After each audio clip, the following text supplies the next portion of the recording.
তোমাকে না পাওয়ার এই ব্যথা এক অদ্ভুত অভ্যাসে পরিণত হয়েছে। প্রতিটি রাত যখন নিঃশব্দে নেমে আসে, আমি তখন তোমার স্মৃতির আলোয় ডুবে যাই। কত কথা যে বলার ছিল, কত গল্প যে বুনতে চেয়েছিলাম তোমার সাথে, তা আর কখনোই বলা হবে না। তুমি দূরে চলে গেছো, অথচ আমার হৃদয়ের এক কোণায় তুমি এখনো বসত করে আছো। প্রতিদিন তোমার অভাব অনুভব করি, কিন্তু তা প্রকাশ করার ভাষা পাই না। তোমার হাসির সেই চেনা সুর, তোমার কথার সেই মিষ্টি ঝংকার, সব আজও কানে বাজে। কখনো মনে হয় যদি সময়টাকে পেছনে টেনে নেওয়া যেত, যদি সেই মুহূর্তগুলোকে আবার ছুঁয়ে দেখতে পারতাম। কিন্তু জীবন তো একবারই বয়ে চলে যায়, পেছনে ফিরে যাওয়া যায় না।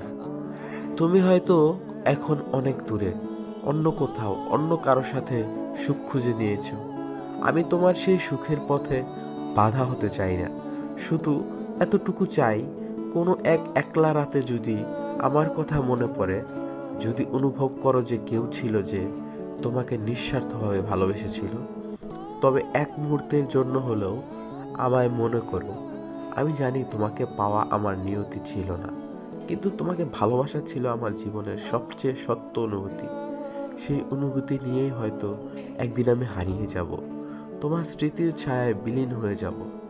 ভালো থেকো তুমি সব সময়, তোমার ভালো থাকাই ভালোবাসা।